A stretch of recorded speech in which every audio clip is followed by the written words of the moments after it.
Bienvenue au Edge Recap, une révélation à venir. Attention et prenez soin de vous. Charlotte se demande ce qu'il fait grandir autant.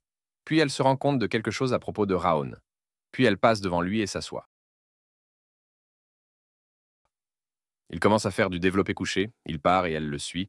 Il va faire du curling puis elle continue à le suivre. Elle dit que ce n'est pas son imagination. Depuis qu'elle a senti quelque chose plus tôt, son corps s'est senti plus léger, ce qui lui a permis de soulever des poids plus lourds que d'habitude. Quand on lui demande si elle a quelque chose à lui dire, elle répond que non, puis il commence à s'éloigner. Elle décide de le suivre, encore un peu, ce qu'elle fait. Buran et d'autres enfants entrent dans la salle d'entraînement et voient son Charlotte suivre Raoun, qui dit que Raoun perd son temps à faire des entraînements répétitifs, alors que là on a besoin, mais qu'il est d'un autre niveau et, bien qu'il ne sache pas en quoi consiste le test, il est préférable de s'entraîner au maniement de l'épée pour ses propres prouesses martiales. Alors, ne perdez pas de temps avec Raoun au bout d'un moment. Alors que Raoun est toujours en train de jouer au curling, un autre enfant s'approche de lui, puis se présente comme Dorian, et lui demande s'il peut s'entraîner avec eux. Il lui demande s'il peut s'entraîner avec eux et dit qu'il veut apprendre la bonne posture à utiliser lors des entraînements. Raoun accepte. Dorian le remercie. Commence à fouiller dans son sac, puis lui tend un biscuit, en lui disant qu'il s'apprête à le lui rendre. Puis remarque que Charlotte le regarde, elle commence à lui faire des yeux de chien battu, et il lui tend le biscuit, ce qui l'incite à le manger. Ils aident ensuite Dorian à faire du développé couché. Les jours passent vite et ils s'entraînent constamment. Cela fait environ 6 mois qu'ils ont commencé. Et chaque jour, il court jusqu'à ce qu'il n'en puisse plus. Et finalement, les dos de tout ce qu'il a vu en courant ont disparu et ont été remplacés par le livre de Charlotte et de Burens. Finalement, le jour de l'épreuve est arrivé. Nous voyons tout le monde arrive et remplit les gradins du stade au ras. S'assure ensuite que l'on se souvient du pari qu'ils ont fait, car il n'a finalement pas pu les surpasser tous les deux, et il doit donc se préparer à prendre sa rage. Lui dit que le test est différent et qu'ils ne savent pas comment il se terminera. Il aperçoit alors Dorian qui se déguise en Minetta. Et lorsqu'il va le réconforter, Charlotte sort un biscuit en lui disant de le manger. Il dit qu'il va bien, puis le dévisage. Ce qui l'amène à se demander pourquoi il est entouré de tant de chants bizarres. Sylvia et Hélène regardent la scène, et Sylvia est fière de lui, disant qu'il a l'air sûr de lui et qu'il s'est fait des amis. Ils discutent également de son caractère léger et de sa personnalité chaleureuse. Sylvia sourit, puis l'ambiance change lorsque Glenn entre. Les gens sont surpris qu'il assiste à une cérémonie d'entraînement. Même les murs s'interrogent à ce sujet. Et Glenn répond que c'est un événement qui choisit l'avenir. Alors pourquoi ne serait-il pas là? Lesmure lui répond qu'il est le bienvenu. Et puisqu'il est la maintenance, il va cesser de perdre du temps afin qu'il puisse commencer le test tout de suite. Il annonce les détails du test, puis il jette un regard sérieux et une aura verte jaillit autour de lui. Il est frais. Tous les enfants l'écoutent, puis leur disent qu'ils doivent traverser son aura et que c'est le test qu'il leur a donné. Il leur dit que l'aura est inhérente aux artistes martiaux et que le test jugera de leur valeur en tant qu'artiste martial. Un inconnu dit qu'il n'est pas d'accord avec cela et que les enfants viennent juste de commencer à apprendre l'aura. Alors pourquoi ce test? Certains des autres parents commencent à être d'accord avec lui. Puis Lesmure soupire en disant qu'il ne s'agit pas seulement d'une manifestation de l'aura et qu'un véritable éclat d'aura est basé sur le niveau de leur âme et qui prouve que vous êtes un artiste martial. Tout le monde commence à demander de quoi il parle et Glenn m'interrompt en disant qu'il n'a pas tort, même si les gens n'ont pas appris l'aura. Les individus possèdent leur propre aura, en fonction de leurs efforts. Les murs sourient et Glenn dit qu'en fonction de l'intensité de l'entraînement, quelqu'un qui n'a pas une forte aura peut avoir une forte aura. Lesmure dit que personne n'a plus à se plaindre, n'est-ce pas? Il appelle Charlotte est à l'avant, disant que tous les autres devraient reculer. Il lui dit que l'aura qu'il va lui donner est d'un niveau qu'elle peut supporter, si elle s'est entraînée correctement, et qu'il lui suffit de le toucher pour gagner. Il sourit puis dit qu'il est temps de commencer, et il libère son aura vers elle. Elle fait une grimace de douleur, et il lui dit que c'est un échec automatique si elle utilise son aura. Elle doit donc faire preuve de volonté et persévérer. Elle commence à faire lentement des pas en avant vers lui, levant la main pour s'accrocher à son bras. Il lui donne une tape sur la tête en lui disant que c'est facile de passer, et qu'il voit à quel point elle s'est entraînée et qu'elle doit continuer à faire le même effort. Il appelle ensuite Dorian. Lesmure lui dit qu'il a vu comment Charlotte a fait et qu'il suffit de faire la même chose. Et s'il ne peut pas faire la même chose, il échouera, puis il libère à nouveau son aura. Dorian en est tout retourné et tombe à genoux. On se rend compte qu'il modifie l'intensité de la décharge en fonction de l'enfant. Et pour pouvoir faire cela, il doit avoir observé chaque enfant. Dorian réussit et Lesmure lui dit que sa confiance est trop faible par rapport à son niveau de compétence et qu'il devrait croire en lui. Dorian accepte en vomissant, puis Lesmure appelle Raoun, l'élève suivant. Et finalement, nous voyons que c'est au tour de Burant. Lesmure dit qu'il commence, puis Laura se détache de lui et Burant est surpris de voir que c'est ce que les autres ont vécu, se demandant comment Charlotte a pu faire cela. Il tombe à genoux. Lesmure lui dit que son talent est spécial, plus que n'importe qui et que seuls quelques-uns peuvent se comparer. Mais lui et les enfants qui l'ont suivi n'ont fait que perdre leur temps. Alors à quoi bon s'entraîner au maniement de l'épée sans les bases? Lesmure lui rappelle qu'il a utilisé l'aura à chaque fois qu'il s'est battu, mais qu'il échouerait à le faire maintenant. Buran dit qu'il ne peut pas échouer ici et qu'il ne peut pas oublier la façon dont son père a regardé son frère le jour où il l'a mis dehors. Il avait l'air si cruel.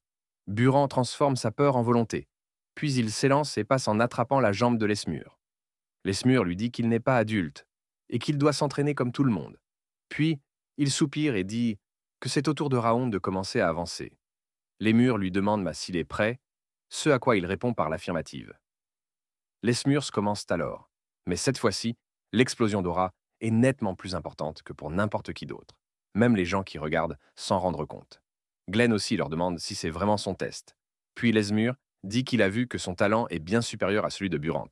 Et Charlotte explique que la qualité de l'âme n'est pas seulement dans le corps, et qu'à l'intérieur de lui se trouve non seulement la qualité de l'Anzigarde, mais aussi, pour la 12e fois, celle de Raon, le plus grand des assassins. Raon commence à marcher à travers l'aura, surprenant à la fois Lesmure et Glenn qu'il marche sans effort à travers son grand étonnement. Mais pas seulement lui, mais aussi tous ceux qui le regardent, même Glenn. Raon sourit, disant que c'est fini maintenant. N'est-ce pas? Les autres enfants lui demandent comment il a pu s'en sortir. Le père de Burant est curieux lui aussi. Lesmure reste sans voix pendant un moment, puis interpelle Raon, en lui demandant ce qu'il est. Et il répond qu'il n'est que Raon. Et Lesmure dit qu'il voulait plutôt dire qu'il a fait une crise bien au-delà de ce qu'il pouvait supporter, et qu'il ne pensait pas être capable de la vivre. Lesmure s'évanouit pendant une seconde, puis revient à la charge, en disant qu'il a été un peu distrait, et que le test est maintenant terminé. Il dit qu'il va maintenant annoncer le nom du meilleur stagiaire qui est, bien sûr, Raon. Sylvia et Hélène se mettent à pleurer de joie, et les élèves en parlent. Puis, Burant dit qu'il refuse d'accepter cela, qu'il s'agit forcément d'un mensonge. Lesmure lui demande de quoi il parle. Burant commence à agir comme un enfant et dit que Raon est pire que lui à tous points de vue, qu'il refuse de l'accepter comme meilleur stagiaire et qu'il est sûr qu'il lui a joué un tour. Les autres enfants commencent à en parler, disant que c'est vrai que Lesmure est peut-être dans le coup. Burant dit qu'étant donné qu'il s'agit d'une famille d'arts martiaux, il pense que le meilleur stagiaire devrait être choisi lors d'un duel plutôt que lors d'un test comme celui-ci. Lesmure s'exclame pudique. Il semble que Burant voulait vraiment la place de premier stagiaire, mais que le test est déjà terminé, et demande à Glenn ce qu'il pense qu'il faut faire. Il réfléchit puis dit à Raon qu'il semble que les gens n'acceptent pas les résultats, en lui demandant s'il est prêt à se battre en duel contre Burant. Il sourit en attendant un « oui », mais Raon répond fermement par la négative. Le test est terminé. Les résultats sont là, et il n'y a aucune raison de se battre en duel s'il n'y a pas de récompense. Il dit ensuite à Burant qu'il a toujours parlé d'honneur et de lignée, mais qu'il ne s'attendait pas à ce qu'il soit aussi déçu par les résultats. Glenn dit que s'ils se battent en duel, le vainqueur recevra une plaque de bronze. Il explique alors qu'il existe des niveaux de plaques, et que Raon peut obtenir des récompenses en fonction du niveau de la plaque obtenue, comme c'est Glenn qui l'offre. Il est sûr que les récompenses seront très intéressantes. Raon accepte, puis Glenn dit qu'il est temps de décider qui est vraiment le meilleur stagiaire. Il explique les règles. C'est un seul round, et on ne peut pas utiliser d'armes ou d'aura, seulement son corps. Ils se mettent en d'accord. Puis, Lesmure fait un signe de la main pour dire qu'il est temps de commencer. Burant charge rapidement et donne un coup de poing à Raon, mais celui-ci l'esquive. Puis Burant enchaîne avec un coup de pied, mêlant le bloc également. Burant dit alors qu'il va utiliser la capacité que son père lui a enseignée et prépare son attaque, qui l'enveloppe à nouveau. Mais Burant continue ses attaques et commence à monologuer intérieurement sur la faiblesse de Raon et dit qu'il prendra la place de premier stagiaire sans problème. Il a ensuite une analepse de son frère qui a été renié et de son père qui ne veut pas qu'il le déçoive. Burant s'en sert comme d'un carburant et dit qu'il ne se laissera pas distancer. Parlant, il continue d'attaquer Raon, mais n'a pas encore réussi à lui porter un seul coup. Il s'est approché de son visage une fois. Burant charge alors en disant que c'est la fin pour lui et saute en l'air. Mais Raon prépare son poing puis dit « Tu vas voir, sale merdeux ». Nous voyons qu'il utilise la même technique que Buran, et leurs poings se heurtent l'un à l'autre. Mais Buran est renvoyé en arrière, ce qui le surprend, puis Raon continue à le battre avec ses propres capacités. Les gens s'affolent et se demandent comment il a pu utiliser le poing du tigre. Burant lui demande même comment il a fait, et lui répond qu'il lui a justement montré et qu'il le copie comme s'il s'agissait d'un devoir. Le public commence à penser que Raon l'a peut-être appris en secret, et qu'il refuse d'admettre que cela s'est produit. Lesmure, qui observe tout ce qui se passe, se rend compte que Raon est vraiment puissant. Il dit que Raon a contré la technique de Burant en faisant tourner le flux dans la direction opposée, et qu'être capable de voir le flux fait de quelqu'un un génie, mais qu'en étant capable de se l'approprier comme ça, il a le talent pour être le plus fort du continent. Un talent perpétuel. Lesmure dit que les résultats sont visibles pour tout le monde et qu'avec sa victoire, l'épreuve est terminée. Sylvie court vers Raon resserrant dans ses bras, ce qui le fait sourire, et Urat dit qu'il faut se dépêcher de faire ce moment sain. Nous voyons les parents de Charlotte faire la même chose, mais pas ceux de Burand, qui n'ont que faire. Il établit un contact visuel avec son père qui va chercher le lait, ce qui fait comprendre à Burand que son père est déçu par lui ce soir-là. Il va lui parler et c'est un silence gênant jusqu'à ce que son père l'appelle. Il lui demande s'il se souvient de ce qu'il lui a dit. Burand lui dit qu'il lui a demandé d'être le meilleur stagiaire, et son père répond que ce n'était pas trop demandé, mais qu'il n'y est toujours pas parvenu, et, pour couronner le tout, il a perdu contre un membre de la famille moins important que lui. Il lui demande s'il veut finir comme ses frères, puis lui dit qu'il a perdu sa première chance et qu'il a encore une chance d'être le meilleur stagiaire avant de lui dire de partir. Burand frappe le mur puis commence à blâmer Raon pour tout ce qui lui arrive. Puis dit qu'il a trop essayé de ne pas se laisser distancer par les autres, le comble, et il commence à marcher sans but. Il lève la tête et constate qu'il a réussi à atteindre la salle d'entraînement. Ça fait 10 ans qu'il est venu ici par habitude. Il entre dans le bâtiment et constate qu'il n'y a personne. Il commence alors à faire du curling et regarde les casiers à chaussures. Il voit le nom de Raon, ce qui le dérange et débat alors de l'ouvrir. Il est ensuite surpris par la puanteur absolue qui émane de la quantité de chaussures que Raon a utilisées. Il est surpris qu'il ait utilisé autant de chaussures, car lui-même n'en a utilisé que quelques-unes. Il se retourne alors et imagine là en train de s'entraîner. Et il dit, maintenant qu'il y pense que Raon doit s'entraîner toujours, même lorsqu'il ne suivait pas l'entraînement de base ou lorsqu'il se reposait. Raon était persévérant dans son entraînement, et c'est ainsi qu'un Zygarde doit se comporter. Il se rend compte qu'il a fait l'inverse, mais constate que Raon a oublié de ranger ses poids et remet les chaussures qu'il tenait dans le casier. Il referme la porte. Il a l'air de s'être résolu à s'entraîner correctement. Urat dit qu'il n'y croit pas, qu'il a vécu si longtemps, mais qu'il n'a jamais rencontré quelqu'un comme Raon. Il lui demande ce qu'il est. Raon lui dit de continuer à imaginer. Il lui demande ensuite quelle est la compétence qu'il a acquise. Urat dit qu'il s'agit de sens légendaires et explique qu'ils élargissent la portée de leur sens. L'augmentation n'est que de 10%, car il s'agit d'un niveau 1, mais elle augmentera au fur et à mesure qu'il progressera. Raon demande pourquoi on l'appelle sens légendaire, et Urat répond que ça a l'air cool. Il plaisante un peu puis s'endorme. Le lendemain, Glenn a convoqué Raon et Sylvia. Raon demande à Alfred s'il y a un problème, ce à quoi il répond en riant que non. C'est parce qu'il va lui remettre la plaque lui-même. Nous le voyons là le saluer, et Glenn demande à Alfred de présenter la plaque. Puis il la remet à Raon en lui disant que s'il la rend plus tard, il pourra demander un objet de la même valeur en réfléchi, puis dit qu'il veut demander quelque chose maintenant. Il prononce le nom de sa mère et lui demande ce qu'il doit faire pour qu'elle retrouve sa place. Glenn est surpris, et Alfred est amusé. Glenn dit que s'il demande à sa lignée directe, c'est qu'il a besoin d'accomplissement, mais ce n'est pas simple, et pour un enfant comme lui, c'est presque impossible. Raon dit que c'est donc possible, puis il remet la plaque à Glenn en le remerciant d'avoir répondu. Il commence à s'éloigner d'eux, mais Glenn lui dit d'attendre, affirmant qu'il n'a pas encore demandé de récompense et qu'il aurait pu le faire sans la plaque. Raon est un peu décontenancé, et Glenn lui demande ce qu'il veut. Il leur répond qu'il sait ce dont il a le plus besoin maintenant, puis dit qu'il s'agit d'une technique d'entraînement. Glenn répond que Lesmure lui en apprendra une, ce à quoi Raon répond qu'il en veut une meilleure, quelque chose qui ait la même valeur qu'une plaque de bronze. Leur explique que la technique qu'il a utilisée dans sa vie passée n'est pas suffisante, et que, pour rendre sa lignée à Sylvia et tuer de Ruth, il a besoin d'une meilleure technique. Glenn répond qu'il s'agit d'une technique d'entraînement, puis claque des doigts, ce qui fait apparaître une bibliothèque, et des livres commencent à apparaître partout autour de Raon. Nous voyons qu'ils sont très hauts, et qu'ils l'enveloppent complètement. Raon demande ce que c'est, et Glenn répond qu'il s'agit des livres de leur famille.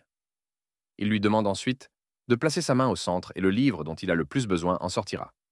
Raon dit d'accord, puis réfléchit à ce qu'il veut, et une légère aura solaire sort de ses mains.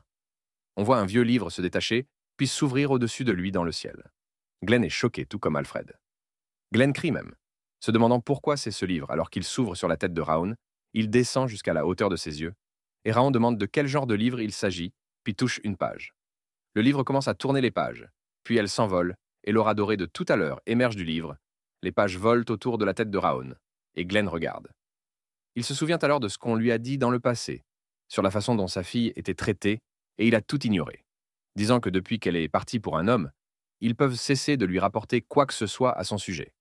Il dit que dans le passé, mais il croyait que les émotions étaient inutiles et qu'il ne se préoccupait que du pouvoir de sa famille, puisqu'il a atteint des prouesses martiales transcendantes avec la famille la plus puissante, mais à quel prix? Il apprend que sa petite fille et son beau-fils sont morts, mais que Sylvia s'est remise de l'embuscade à ce moment-là. Glenn retrouve ses émotions, mais il est trop tard, car il ne peut pas remonter le temps. Il se souvient de la peine qu'il a ressentie, il dit que, même si Sylvia et Raon le détestent maintenant, il les protégera. Le livre s'arrête enfin, et Raon dit que c'est bizarre qu'il a senti des choses couler dans sa tête. Glenn l'interpelle et lui demande ce qu'il vient de faire. Raon répond qu'il ne sait pas, mais qu'il vient d'apprendre le contenu du livre. Glenn demande quel est le nom de cette technique, et Raon tend la main pour lui dire qu'il s'agit de la technique des 1000 flammes. Glenn lui demande s'il dit qu'il se souvenait du contenu. Raon répond par l'affirmative. Glenn répond que oui, et que maintenant qu'il a reçu ses récompenses, il est excusé. Raon sort de la pièce, et Albert interroge Glenn sur le livre d'entraînement que Raon a pris. Glenn dit qu'il s'agit de la technique d'entraînement du tout premier patriarche, et que personne n'a été capable de l'apprendre ou de la lire dans l'histoire du clan. Albert dit que si cela se sait, cela pourrait les mettre en danger, lui et Sylvia. Glenn lui dit de ne pas s'énerver, car personne ne connaît la technique. Albert demande si le livre a disparu, ce à quoi Glenn répond que quelqu'un l'a appris, donc c'est bon, et la technique n'était de toute façon pas utilisable. Donc sans Raon, elle aurait continué à pourrir sur les étagères, et il pense que les choses vont beaucoup changer.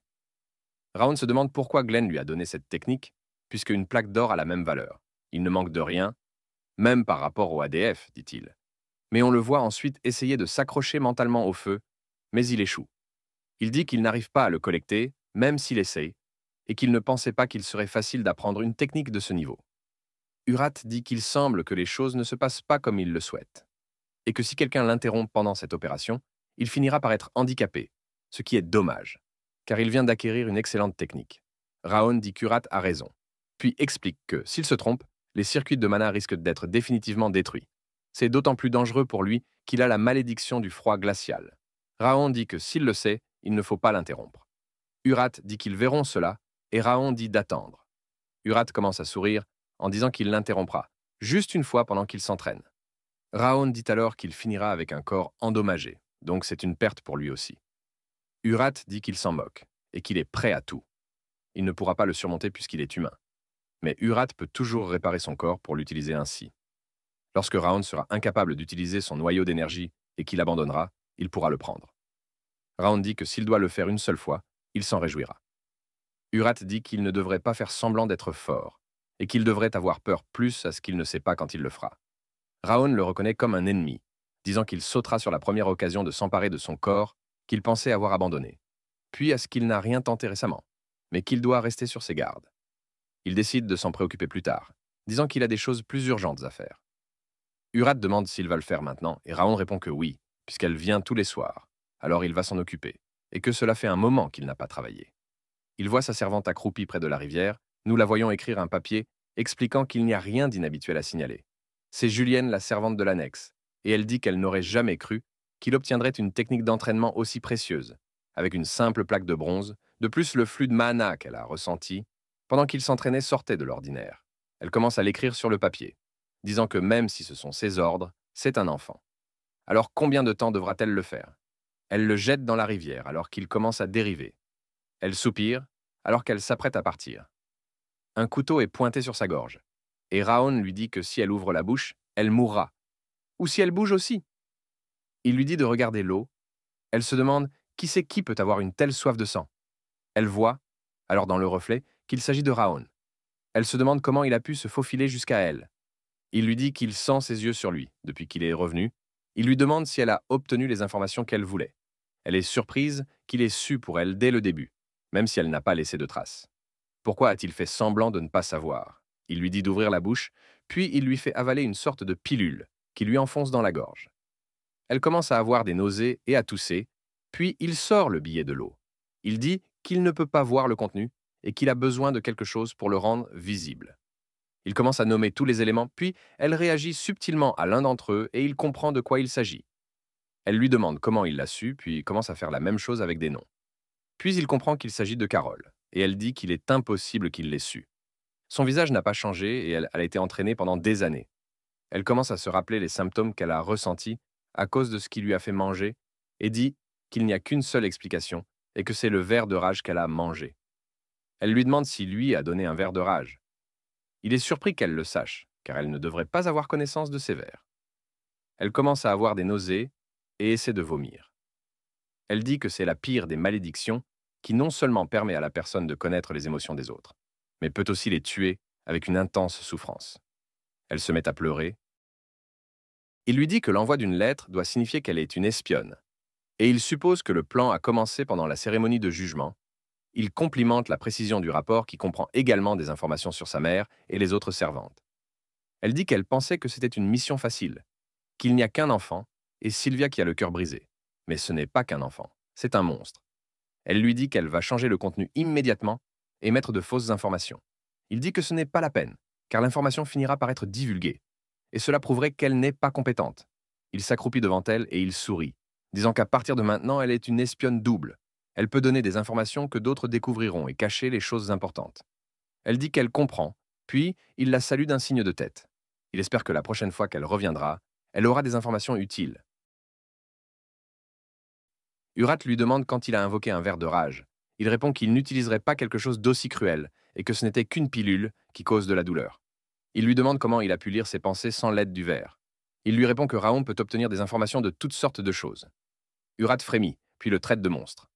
Raon dit qu'après tout cela, il a commencé à se concentrer sur son entraînement à l'aura et qu'il était bientôt temps de retourner à la salle d'entraînement. Nous constatons que Judiel a toujours peur de lui dans la salle d'entraînement. Raon est surpris de voir qu'une quarantaine d'enfants sont passés disant que Lesmure n'en a laissé qu'un quart. Il entend alors Charlotte prononcer son nom, il se retourne et elle s'approche de lui et le regarde fixement. Elle se souvient alors que sa mère lui a demandé de remercier Raon de l'avoir aidé à s'entraîner et elle confirme qu'elle la remercie pour le biscuit, mais pas pour l'entraînement proprement dit. Sa mère lui demande pourquoi et Charlotte répond que son père lui a dit qu'elle ne devrait jamais parler à un homme en premier. Sa mère se rend compte qu'il a fait une grosse bêtise et lui explique que le sexe n'a pas d'importance lorsqu'il s'agit d'exprimer sa gratitude. Et si elle a reçu de l'aide, elle doit dire merci. C'est tout simplement de la politesse. Elle lui dit de le remercier comme il se doit. Puis l'analespe se termine et elle dit « Merci » à Raon. Urat et lui ne comprennent pas, mais elle est fière de l'avoir dit. Ils entendent ensuite Dorian qui demande à Raon comment il va et il est très fatigué pour une raison quelconque. Puis il le frappe avec un mur de texte même. Urat dit que c'est trop. Il continue à parler, puis Buran apparaît derrière lui, ce qui le fait sursauter de peur. Buran s'approche de Raon, puis ils se regardent maladroitement. Buran s'incline ensuite en admettant qu'il est désolé et qu'il a agi de façon pathétique, mais qu'il n'a pas abandonné, et il fera tout son possible pour le surpasser. Alors préparez-vous à cela. Puis il s'éloigne, et Raon dit que si un enfant de 13 ans admet qu'il a eu tort, c'est qu'il s'agit d'une famille renommée pour une raison bien précise. Urat commence à le dénigrer, et Raon dit que c'est impressionnant. Lesmure s'excuse d'être en retard, il a un peu bu hier soir et a fait la grasse matinée. Il leur demande ensuite s'ils ont fait une bonne pause, et leur dit que le véritable entraînement commencera aujourd'hui, que les bases seront les mêmes que la dernière fois, mais que quelques régimes seront ajoutés, le premier étant l'entraînement à l'aura. Les portes s'ouvrent alors pour l'interrompre, et nous voyons une femme dire que la porte lui a donné du fil à retordre. Lesmure dit qu'elle n'était pas stagiaire, mais que c'est une recalée de l'année dernière, et qu'ils devront s'entraîner avec elle. Elle s'appelle Martha Zigard, et elle est de la lignée directe. Elle soupire, puis Lesmure dit qu'elle est gentille, mais elle lui coupe la parole en lui demandant qui était la meilleure stagiaire, car elle déteste que des gens plus mauvais qu'elle occupent un poste plus élevé qu'elle, et elle met au défi le meilleur stagiaire de se battre. Raon se demande pourquoi il n'a pas de chance, pourquoi il fréquente toujours des gens bizarres, puis il se présente. Elle s'appelle Martha, elle rit en lui disant qu'il n'a pas l'air d'être le meilleur stagiaire et qu'il devrait commencer tout de suite. Buran lui dit que ce n'est pas très digne, et elle arrête d'avancer, et lui demande ce qu'il vient de lui dire. Puis, elle lui dit qu'il ferait mieux de faire attention à ce qu'il dit et de choisir soigneusement ses prochains mots. Buran a dit que Raon a prouvé qu'il était le meilleur stagiaire, alors que Glenn et Lesmure l'observaient. Elle dit qu'elle a entendu qu'il a été refusé et se moque de lui. Il lui dit que c'est la raison pour laquelle il dit cela, et qu'il ne veut pas voir quelqu'un d'autre être aussi pathétique que lui. Raon se rend compte que Burant a vraiment changé. Charlotte s'avance alors, et dit à Martha de s'en aller. Martha rit en disant que c'est drôle, demandant s'il s'agit de ses souffrifs ou de quelque chose du genre. Elle commence à s'éloigner, disant qu'elle se sentira stupide si elle continue à pousser dans cette situation. Elle dit qu'elle déteste les lâches qui se cachent derrière les autres, plus que les bâtards arrogants et saute sur Raoun. Les autres se retournent, mais il est trop tard. Elle prépare déjà son attaque, mais il part rapidement et s'apprête à lui montrer ses droits égaux. Et des coups de poing égaux, il la laisse le bloquer, puis elle s'envole. Buran est surpris et Lesmure sourit même. Martha est ébranlée et elle commence à s'énerver. Elle demande ce qui se passe et commence à canaliser son aura en disant qu'il ne va pas rentrer chez lui à pied aujourd'hui, mais Lesmure arrête son poing et elle est surprise. Il dit qu'elle le sous-estime un peu trop et que, même s'il n'est pas effrayant, il est contrariant d'être traité comme s'il était invisible. Il lui dit que Raon n'a pas encore appris l'aura et que ce serait de la triche s'il se battait maintenant, et elle pourra le faire plus tard quand il aura appris l'aura. Elle dit qu'elle allait s'arrêter de toute façon, puis Lesmure dit à Raon de retourner à sa place aussi. Urat l'engueule pour ne pas lui avoir botté le cul, et il lui dit qu'il a au moins réussi un coup. Urat dit que ce n'est pas assez. Raon dit que ce n'est pas encore le moment, et qu'il est plus avantageux de parier sur la place de premier stagiaire. Il suffit donc d'attendre, et il se vengera plus tard, dans la salle d'entraînement. Tout le monde s'entraîne, puis on leur dit que c'est l'heure de la pause. Buran est fatigué, il dit que ce n'est pas facile alors que ce n'était pas difficile. Jusqu'au deuxième niveau, à partir du troisième, c'est difficile. Mais d'un autre côté, Raon est parti de zéro, et n'a même pas pris un mois pour l'apprendre. Si Burant a mis un mois à apprendre la forme, à ce rythme, il passera en même temps à l'entraînement, au maniement de l'épée. Il dit qu'il n'a pas l'air d'être le seul à se sentir bousculé, et il demande à Martha si elle est aussi poursuivie. Elle commence à jurer et s'arrête de se balancer, en disant que c'est sûrement la première fois que Raon apprend ses techniques, mais qu'il s'améliore si vite. Ce n'est pas comme s'il pouvait les connaître comme Burand ou Charlotte, et son corps ne peut pas être dans un état normal à cause de la malédiction du froid glacial. Alors comment peut-il s'entraîner tous les jours? Elle dit qu'elle ne peut pas se laisser distancer. Elle explique comment tout le monde a loué son talent. Elle explique comment, depuis qu'elle a été adoptée par les Igardes, elle a toujours été pourchassée. Elle s'est toujours moquée d'eux parce qu'elle est un génie, la meilleure des meilleures. C'est du moins ce qu'elle était. Mais maintenant, elle est tellement anxieuse qu'elle ne peut plus y faire face. Elle quitte la salle d'entraînement. Et son propre Alfred lui dit qu'elle a bien travaillé aujourd'hui. Elle répond par l'affirmative. Et il lui dit de ne pas s'inquiéter. Et que Raon a surpris beaucoup de monde, mais qu'il ne peut pas gagner contre elle.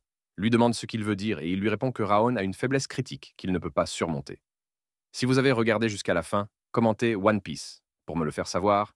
Abonnez-vous pour plus de contenu. Laissez un like ou un commentaire pour aider la chaîne. Merci de regarder.